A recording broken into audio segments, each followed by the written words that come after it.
ما يلفظ من قول إلا لديه رقيب عتيد.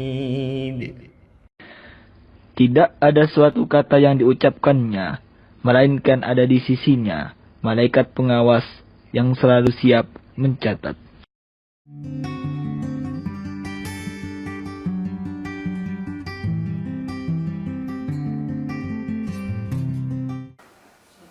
Bismillahirrahmanirrahim. Assalamualaikum warahmatullahi wabarakatuh. Alhamdulillah wassalatu wassalamu ala Rasulillah.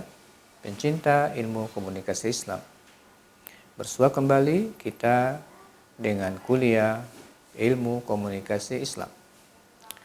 Hari ini kita akan membahas bentuk terakhir dari bentuk-bentuk komunikasi Islam. Kita katakan bahwa manusia di dalam konsep komunikasi Islam itu harus proporsional berkomunikasinya. Berkomunikasi dengan Sang Pencipta, berkomunikasi dengan diri sendiri, berkomunikasi dengan sesama, dan hari ini kita akan mengambil bentuk yang keempat dan terakhir, komunikasi manusia dengan alam sekitarnya. Pencinta ilmu komunikasi Islam, kita sebagaimana telah saya sampaikan pada pertemuan sebelumnya, 3 bentuk komunikasi. Pertama, dengan Sang Pencipta, dengan diri sendiri, dan dengan sesama, siapapun di antara kita bisa melakukannya. Tetapi dengan alam semesta ini, kalau berkomunikasi langsung, bisa memahami bahasanya, itu tidak banyak yang diberikan oleh Allah Subhanahu wa taala nikmat ini. Di antaranya diberikan kepada Nabi Sulaiman, di antaranya juga diberikan kepada Nabi Muhammad sallallahu alaihi wasallam. Tapi secara umum Allah mengatakan kita enggak bisa memahami bahasa dan maksud mereka. Walakin la tafqahuna tasbihahum. Tapi kalian nggak paham bagaimana tasbih-tasbih mereka itu. Jadi kita tidak bermaksud dengan komunikasi dengan alam semesta ini untuk memaksakan diri memahami bahasa mereka. Tapi bagaimana cara kita berinteraksi dengan alam semesta? Bagaimana kita memahami alam semesta? Nah, ini cara pandang inilah yang kita sebut dengan berkomunikasi dengan alam semesta. Pencinta ilmu komunikasi Islam, paling tidak ada 5 cara pandang yang perlu untuk kita wujudkan di dalam kita berkomunikasi dengan alam sekitar. Yang pertama, alam sekitar kita, baik hewan, tumbuhan, dan sebagainya dari makhluk-makhluk Allah Subhanahu wa taala itu adalah seperti kita juga. Dia saudara kita, dia teman kita, karena Allah Subhanahu wa taala menciptakannya seperti menciptakan kita juga. Allah Subhanahu wa taala berfirman, khalaqas samawati wal ardh bil haqq ta'ala amma yusyrikun. Khalaqal insana min nutfatin fa idza huwa khasimun mubin. Wal an'ama khalaqaha lakum fiha dif'u wa manafi'u wa minha ta'kulun. Allah Subhanahu wa taala menciptakan langit dan bumi dengan kebenaran. Maha tinggi Allah Subhanahu wa taala dari apa yang mereka persekutukan. Dia menciptakan manusia dari nutfah, dari air mani, dan setelah jadi manusia ternyata mereka menjadi pembantah yang nyata.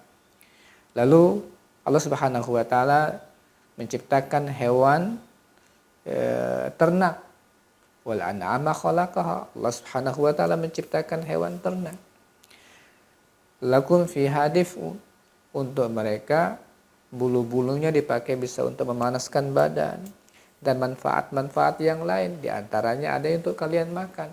Allah menyatakan di sini kalian diciptakan, hewan juga diciptakan. Dia adalah sesemat dengan kita, sama. Dia adalah makhluk.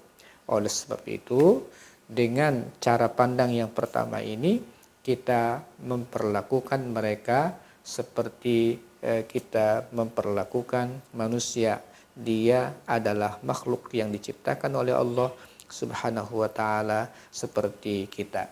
Jadi hubungan kita dengan alam semesta adalah hubungan pertemanan, bukan hubungan permusuhan. Nah, ini kita perlu bangun dengan alam semesta ini. Dengan cara pandang seperti ini, maka ketika kita berhadapan dengan makhluk-makhluk Allah, kita akan berhadapan dengan rasa cinta kita, tidak merusak alam yang ada di sekitar kita. Baik, yang kedua, cara pandang kita terhadap alam semesta ini adalah mereka juga adalah umat seperti kita. Mereka, alam semesta yang lain, adalah umat seperti kita. Allah Subhanahu wa taala berfirman, "Wa ma min dabbatin fil ardi wala ta'iri yatiru bi janahihi illa ummamun amsalukum ma farratna fil kitabi min syai' tsumma ila rabbihim yuhsyarun." Dan tidak ada seekor hewan pun yang ada di bumi, begitu juga dengan burung-burung yang terbang dengan kedua sayapnya, melainkan semuanya merupakan umat-umat juga seperti kalian. Jadi mereka adalah umat seperti kita. Yang dimaksud dengan umat seperti kita diantaranya adalah mereka diberikan rezeki seperti kita, mereka diciptakan juga seperti kita diciptakan, mereka diberikan makanan oleh Allah Subhanahu wa taala, butuh makanan, mereka punya takdir seperti tidak diciptakan sia-sia, mereka ada ajalnya, ditentukan oleh Allah kapan meninggalnya, kapan matinya, mereka punya rezekinya masing-masing. Nah, ini dia adalah umat seperti kita. Ini kita juga perlu perhatikan ya. Dengan cara seperti ini, maka kita akan memunculkan rasa tidak semena-mena dengan makhluk yang ada di sekitar kita, tidak merusaknya, tetapi memunculkan rasa wud, rasa kasih sayang dengan alam-alam di sekitar kita. Kemudian yang ketiga, segala sesuatu diciptakan Allah dengan kadarnya. Allah Subhanahu wa taala berfirman, "Inna kulla syai'in khalaqnahu biqadar." Sesungguhnya kami menciptakan segala sesuatu dengan kadar. Ada ukuran-ukuran yang telah Allah Subhanahu wa taala ciptakan. Tempat tinggalnya di mana, kemudian cara mereka mencari rezekinya seperti apa, bahkan ukuran-ukuran segala makhluk ini telah ditentukan oleh Allah Subhanahu wa taala. Berapa kadar oksigen, berapa kadar nitrogen, berapa kadar karbon dioksida dan sebagainya, berapa jumlah air yang harus ada, berapa derajat panas yang sudah ditentukan oleh Allah, semuanya, berapa jumlah makhluk yang ada ini ada kadarnya ditentukan oleh Allah Subhanahu wa taala. Semuanya Allah tentukan kadarnya. Nah, dari sini pencinta ilmu komunikasi Islam, ketika kita mengetahui bahwa semua makhluk ini ada kadarnya, maka seorang yang berkomunikasi secara Islami melihat ciptaan dan makhluk-makhluk Allah Subhanahu wa taala itu, mereka disebut dengan ulul albab, mereka mengatakan ma khalaqta hadza batila. Tidak ada yang engkau ciptakan itu sia-sia. Semuanya ada manfaatnya, ada kadar, ada ukurannya, bisa dipelajari karena ada kadarnya. Ilmu itu kalau sudah ajak teratur, maka kita bisa untuk meneliti dan untuk menjadikannya sebagai sebuah ilmu. Jadi ini cara pandang kita untuk berkomunikasi dengan alam, bahwa kita mengatakan setiap makhluk itu ada kadarnya. Pencinta ilmu komunikasi Islam yang keempat, Allah tundukkan apa yang ada di langit dan di bumi ini untuk manusia. Jadi Allah tundukkan semua apa yang ada di bumi, apa yang ada di langit ini untuk kemaslahatan hidup manusia. Begitu luar biasanya Allah Subhanahu wa taala memuliakan Bani Adam ini, sehingga semua makhluk yang lain itu diciptakan oleh Allah dalam rangka ditundukkan untuk kepentingan manusia. Oleh sebab itu, cara pandang ini ya, kita akan berpikir dan bertindak ketika kita melihat apapun dari alam ini, kita bagaimana memanfaatkannya, bukan untuk ditakuti, bukan untuk dirusak, tapi bagaimana memanfaatkannya, karena seluruh alam ini diciptakan Allah, ditundukkan untuk kemaslahatan manusia. Nah, ini cara kita berinteraksi dengan alam semesta ini, sehingga dengan cara seperti ini kita bisa memanfaatkannya dengan sebaik-baiknya. Saya sangat terkagum-kagum ada ya, tempat-tempat tertentu mensyukuri nikmat Allah yang ada di alam ini luar biasa. Ada angin, maka dibuatkanlah kincir angin sehingga menjadi energi. Ada matahari, ditampung matahari, sinar mataharinya menjadi energi juga. Ya, dan sebagainya. Berbagai macam nikmat Allah yang makhluk ciptaan Allah ini ternyata dimanfaatkan, kemudian dikenali tabiat dan karakteristiknya, kemudian setelah dikenali bisa dimanfaatkan, karena semuanya sebenarnya adalah makhluk yang diciptakan untuk dimanfaatkan dan dipakai sebesar-besarnya buat kemaslahatan hidup manusia.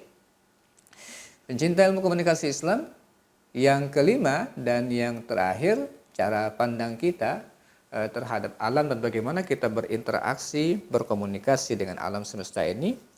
Alam ini tempat tinggal untuk dinikmati, untuk ditinggali dan untuk dinikmati. Tetapi tempat tinggal sementara dan kenikmatan sementara. Oleh sebab itu, ketika kita tinggal di alam ini, jangan kita lupa, bahasa orang lupa daratan. Ya, lupa daratan. Nah, ini nggak bisa kita hidup dengan seperti ini, karena kita punya keterbatasan usia.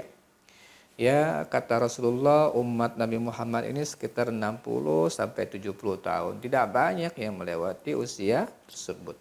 Oleh sebab itu, ya, keterbatasan itu kita harus betul-betul pahami. Memang alam ini silakan ditinggali, ditempati, silakan dinikmati, tapi jangan lupa manfaatkan apa yang Allah Subhanahu wa taala telah sediakan, tetapi manfaatkan sesuai dengan aturan Allah Subhanahu wa taala. Dengan 5 cara pandang kita terhadap alam sekitar ini, mudah-mudahan kita bisa berkomunikasi dengan alam ini dengan sebaik-baiknya, sehingga ketika kita memanfaatkan alam ini dengan sebaik-baiknya, maka akan membantu kehidupan manusia sesuai dengan tujuan diciptakannya oleh Allah Subhanahu wa taala. Kesengsaraan adalah karena manusia tidak akrab, tidak paham, tidak mengenal, tidak berteman dengan alam-alam makhluk Allah yang ada di sekitarnya itu. Ketika tidak kenal, maka kita tidak bisa memanfaatkannya sesuai dengan tujuan penciptaannya. Oleh karena itulah, bagaimana cara mengenalnya inilah berlaku penelitian-penelitian, pendalaman-pendalaman terhadap karakteristik masing-masing makhluk. Itu yang disebut dengan berinteraksi dan berkomunikasi dengan alam sekitar kita. Mudah-mudahan dari kaum muslimin betul-betul mampu tergugah untuk berakrab-akrab dengan alam. Kemudian mereka adalah orang-orang sangat peduli untuk melestarikan alam ini. Mereka paham betul karakteristik alam ini, maka mereka bisa berinteraksi, berkomunikasi dengan alam ini, melahirkan kekuatan-kekuatan, power-power alam ini bergabung dengan kekuatan kita yang diberikan oleh Allah Subhanahu wa taala.